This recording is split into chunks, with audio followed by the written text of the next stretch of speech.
Hey guys, what's up? IrishEmerald here, coach of your Wexford Wailords, and welcome to our week 2 team building video for you guys this week in the MPL. And of course, we're up against automatic coach of the Nijmegen Nuzleafs.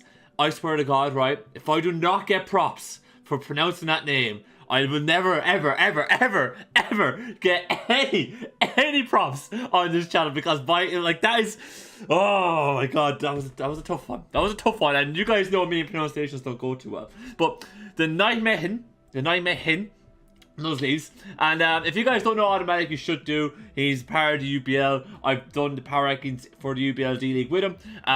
So if you don't know him by now, you should. But this actually, ironically, is the first time that we ever battle against each other in a draft league format. So going to be very interesting. Going to be a little bit pride on the line here, of course, because the two of us had a bit of back and forth doing power rankings and such. So obviously, I would love to beat him. But I'm not doing the usual trash talk like I would normally do when I really want to beat someone, because the fact is, Otto's team is insane. You can see it above me now. He's got Landorus Incarnate, Megalopunny, Hydreigon as his Z captain, Metagross, Florges, Rotom Heat, Whimsicott, Seismitoad, Quillfish, which is another one of his Z captains, Trevenant, and Cutiefly. Now, I'm just going to level with you guys, right? He's blatantly stole Veps' team from the UBL D League. I'm just going to call him out right now. He's basically just stole it and decided he's going to use it himself. And the only reason why he has not got Kieran Black is because I told everybody during the draft that do not let him get Kieran Black, because I will be slated by anyone who watched the D League after me going through the whole coaching roster for allowing Veps to get Lando Team Megalop and Kieran Black. So he's basically just ripped off that, ripped off Veps' team, and he's decided to use it for himself. And it's not just like Lando, Megalop, Dragon. It's got like Rotom Heat, Whimsicott, Toad. It's just a rip-off. It's just pure rip-off. Anyways, he's got a tough team. Landorus Incarnate is such a huge problem. With sheer force, Life Orb, it just breaks through everything. It's one of those ones that was provisionally allowed this season to try it out. It breaks through everything. It's very, very little to kind of deal with it, beat it. It's very, very tough.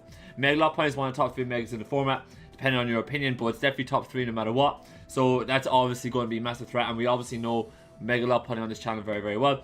Hydreigon with the Z captain means that Sylveon isn't actually a check to it, because it can run the Z Flash Cannon or Z Iron Tail or something like that and absolutely bop us. That's a problem. Metagross can do a bit of setup shenanigans. That's going to be a nuisance. He's got issues. He's got problems. There's problem. Like, he's got stuff across the board that actually will be annoying for us to deal with. But hopefully we have the team to kind of deal with him. Before I get into the team, anyways, I know I've been kind of spouting nonsense for a while, but I want to give a huge shout out to Skyrander, who helped me out this week. Hammer, who's the one-man front office here for the Wexford Wailords, was sick this week. Thankfully he's feeling better, but he was sick this week. He couldn't help me out, so Skyrander stepped up, did help me out this week with doing a few bits and bobs, a few mock battles, just to kind of help me iron out some form of team that could threaten Otto's, because Otto's team is very scary. But anyways, I'm going to get right on into it. Out in front we have Nagato, our Greninja, Expert Belt with Surf, Ice Beam, Gug Shot, and Hidden Power Grass. 212 in speed, 252 in attack, special attack, 44 in attack. The reason why we have this set is because it actually hits everything. It hits absolutely everything on Otto's team. Surf he hasn't got an answer for Surf really, other than Toad, which is great.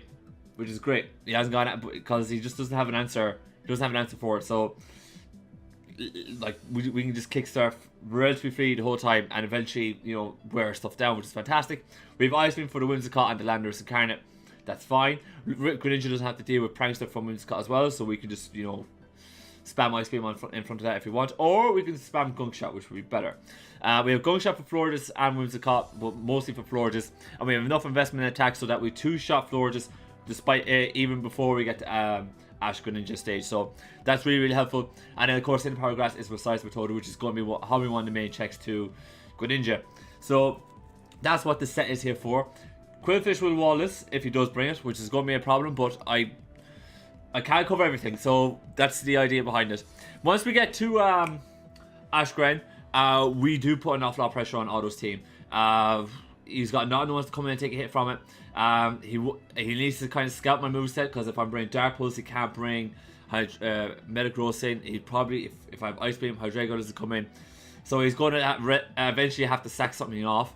But it's going to be very important for us before we bring Greninja to scout what mons he's going to bring. That's going to be a very important thing in this game for us, is that we scout what Otto brings, the sets he has, the items he's got in place. Because if we do not figure out what he's bringing, we're going to be in for a very bad time very quickly. Because the way we will win this game is by figuring out what he's got, and then preserving the mons we need to be able to counter what he's bringing, because he has so many options on his team. So anyways, that's Greninja. It hits everything, and I'm delighted, absolutely delighted to bring it. After we got Sylveon, and I'm not going to lie, Sylvie has been in and out of the team constantly. I've been 3 versions of this team, guys. That's how crazy I've been trying to figure out what we're doing here against Elder's team. But we're running with this kind of wacky Assault Vest variant with Sylveon. With Hyper Voice, Hidden Power Ice, Psy Shock, and Shadow Ball. 248 HP, so we have the odd number. 108 Spadef with the Assault Vest, with the Calm Nature. And this is to shut down Landorus. This is to basically shut down Landorus, no matter what kind of set it has. Even with a Sludge Wave set, we'll come in. It would like, I think it's a rule for it to be a 3-shot. It is just to shut down Landorus. That's all this thing is here to do, is shut down Landorus. If it brings a physical variant, fine. But Groudon, or like, Aggron could maybe deal with it or something of that ilk if we can kind of scout what's going on. But it's mainly here to shut down Landorus. That is Sylveon's job here. Now, if Landorus is gone, then this job is to sit in front of Hydreigon and deal with it as well. But mainly Landorus. We have Hyper Voice, Pure Stab, Hidden Power Ice, wreck the Landorus. Psyshock down for the Quillfish. If Quillfish is Otto's answer to Sylveon, so we Psyshock for that. And then we have Shadow Ball to be able to hit the Metagross. Now, I don't want to sack Sylveon against Metagross, but if it gets to the point in the game where I've kind of have scouted what Landorus is, and I need to get damage on Metagross to maybe win the game later on, we're clicking Shadow Ball and we're going to get damage on it. That's the kind of set. It's a little bit wacky. We have enough investment to just maybe shut down Landorus and not get wrecked by Sludge Wave, and the rest just goes into special attack so that we hit really hard. That's the kind of idea behind it. After that, we got Mushroom Armorungus with the Assault Vest, and hopefully I do not sack this thing as easy as I did in week 1, which nearly cost us the game because it had such good use still at that point. But we're rocking out with the Assault Vest Amoonguss, Sludge Bomb, Giga Drain, Stomp, Tantrum, Hidden Power Ice, 252 HP, 172 in defense, 84 in Spadef. Amoonguss does a good bit of work here, and one of the main roles it's going to be doing is kind of trying to deal with Seismitoad. I really feel like Seismitoad is going to come this week because it can check Victini very well. So I feel like Amoonguss is going to, Toad will come. As well, on top of that, it gives me a nice pivot in and out of Hydreigon. So I would like to scout, because I would like to scout if Hydreigon is Scarf or not. So it gives me a nice pivot in and out of Hydreigon like that. Now, it ain't going to be dealing with Landorus too well, but because Landorus can still wreck us with a Psychic. But if we're relatively healthy, we could maybe hit with Hidden Power Ice and do well, but we have to be very healthy to do so. It's kind of just a nice pivot. I just need a mon that can pivot around Otto's team while I'm sussing out his sets. And once I kind of figured out his sets, like, is Rotom Heat defensive or is it Scarf? If it's defensive, then Greninja can come in and take advantage of it. If I can figure out all these different things, if I can pop a Rindo Berry on Seismitoad, something like that, really big things will happen for us. I'll bring Sludge Bomb for Florges. This actually is a really good answer for Florges as well, which is lovely, and Whimsicott. I'll bring Giga Drain then for the Seismitoad. Stomp and Tantrum for the Metagross, and Hidden Power Ice then for Landorus. Now the great thing is, if he kind of sees the Sludge Bomb coming on Metagross, and Metagross is a defensive variant, we can get a huge hit off on Metagross, because Sludge Bomb would fail, then Stomp and Tantrum's attack power doubles, so it becomes 150. Bop the Metagross, well, we don't bop, we don't one-shot, but we bring it down to around 50%, like we do a massive chunk to it, and we can just pivot out, go into something else, finish it off. Delightful. So that's the idea behind Amoonguss. It's got a couple of nice nifty things there, but this is going to be our main pivot against Otto. After that, we got Victory out Victini, Choice Scarf this week, Big Crate, Zen Headbutt, Energy Ball U-Turn. I'm going to need Victini to be doing a bit of work this week. I gotta be able to, again, it's going to be the case where we have to figure out Otto sets because he can bring so much, but Victini can do a good bit of work for me. Big Crate just runs over his team so nicely, which is fantastic. He'd be forced to maybe bring Hydreigon in quite often once he sees it, but and when Toad goes down or Rotom Heat goes down, Victini has more of a window to be able to do work. But Big Crate does so much, which is fantastic, and So we're bringing it.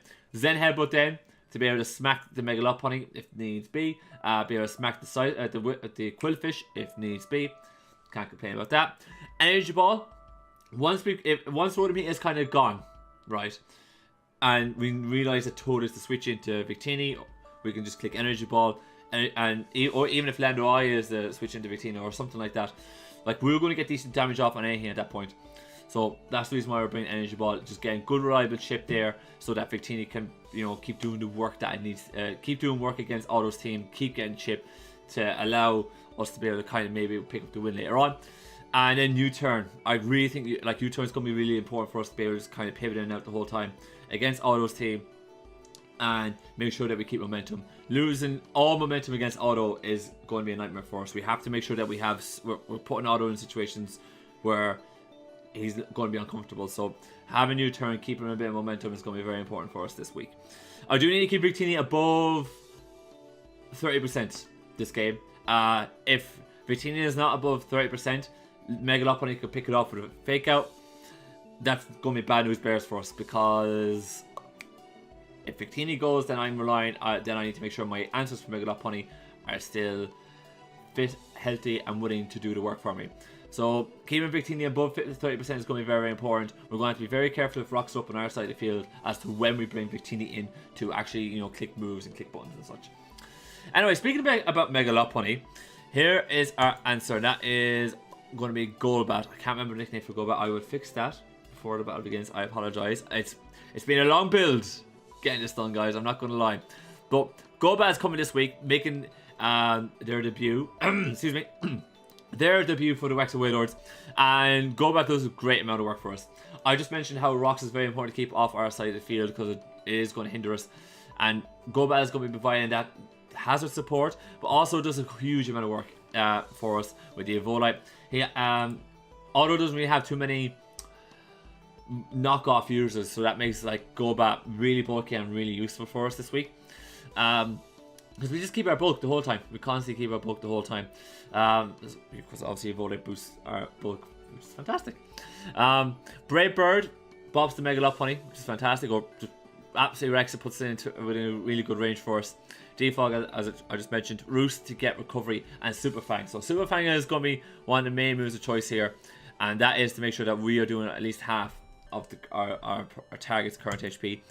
This is going to be fantastic for breaking the likes of Metagross, Landorus Incarnate, you know, all those Hydreigon, all those major threats that Otto has. Just being able to get them down to half, right? Just constantly getting enough chip on these things, and just to be able to maybe open the door for Victini and Greninja is going to be vital. It also means that Golbat has, you know, becomes a much bigger problem to Otto's team, because there's not going to be a nice switch in. You have to force Golbat to go for a Roost or go for a Defog. Otherwise, I am just going to click Super Fang. I am going to take half your HP.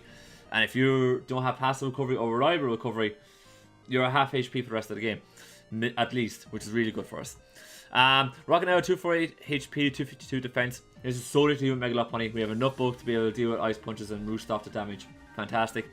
We're running Giant Nature so we can outspeed some of Otto's like other defensive threats. Like if Rotom H defensive, Golbat will outspeed it. If Toad is defensive, we'll outspeed it.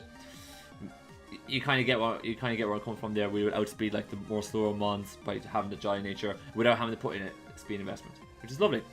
And that is the Golbat set, basically just there to deal with Megalopony. Pure and simple like that. And if it gets to the point that Megalopony has been dealt with, or, you know, or to a reasonable degree, or we scout what Otto's team is, you know, we can let Golbat go down to something else to get more damage off on something. Finally, we are bringing Colossus, our Mega Aggron, with Heavy Slam, EQ, Stealth Rock, and Metal Burst. 252 HP, 252 Spadef, 4 in attack, Impish Nature. This is going to be one of our primary walls here, folks. And to be quite honest, this could be one of the first ones that we are going to have to drop, just to be able to get damage and, you know, scouting ability on Otto's team. And it also depends if Otto brings Florges or not. If Otto does not bring Florges, then Aggron is probably going to be the first sack. If it's the other way around and Florges is being brought, then we're probably going to keep Aggron around. But Heavy Slam, as you can tell, for the fairy types, going to be desperately needed. EQ is just for Metagross. Stealth Rock, we need the rocks for hazards just to be able to get cheap on Otto's team. And then Meta Burst. So Meta Burst is very important for us because it allows me to 1v1 Seismitoad, or allows me to 1v1 Rotom Heat. So we have enough bulk to be able to live any kind of hit from Rotom Heat or Seismitoad. We can click Meta Burst, and we're going to be slowed on him, which is fantastic. But we can hit Meta Burst, and we return 1.5 times the damage. So an Earth Power from a Seismitoad, like, will take 30%, but like Seismitoad's going to take a good chunk from that. And if Seismitoad's Window Berry, then Toad has got no recovery whatsoever. So that's now within range where Window Berry doesn't matter anymore. Energy Ball from Victini will do the work, or 2 V-Crates from Victini will do the work, or Hidden Power Grass from Greninja will do the work. You kind of get where I come from here. If Rotom Heat goes for an overheat on me, that thing's dead. Like, we will live it, and we will bop the Rotom Heat. And losing Rotom Heat like that would be helpful as well for Victini. Open up the door for Victini to just to spam V-Crate. So you kind of get where I come from there. Like Aggro will potentially be able to catch someone off guard, provide us with rocks, and you know, see how the matchup goes after that. But that's gonna be the squad this week, you guys. I'm 50-50 on this. I don't know how it's gonna go. Otto's team is just so scary, but I feel like we have the team best equipped to be able to beat Otto's team. So we're just gonna have to roll with it and see what happens. Before I wrap up, I do want to give a quick shout out to a new channel I'm a part of. It's a collab channel called the Core Enforcers. Gonna be doing some showdown stuff over there. Basically doing like a road to top 100 series on, like, with the lower tiers. Definitely go check it out. I'm part of an awesome group of people doing it as well, like OP Jellison, Mid, Garchomp, the God, all that kind of good stuff. Definitely go check that out. I'm going to have links to the Discord, the Twitter, and the YouTube channel in the description down below. I'm going to be plugging the crap out of this, by the way, guys, for the next little while, just so I can get the spread the word out there. So definitely go check that out, and check out Automatic's channel, description down below. Don't forget to check out the MPL stuff in the description down below too. And on that note, I'm going to get up out of here after I've done all my plugs. I wish I got money for doing all that, by the way, but sadly I don't. But if you guys enjoyed today's video, please click the like button down below for me. If you guys got any comments on today's video, whether it be good, bad, or indifferent, let me know in the comment section down below, including your thoughts on the team, what you would have bought separately, all that kind of good stuff. And last but not least, if you want to see more Wexford Wailords action coming your way on this channel, or more content in general, please smash that subscribe button down below for me and click that bell icon. On that note, I'm going to get out of here. As always, thank you guys so much for watching, and I'll see you next time.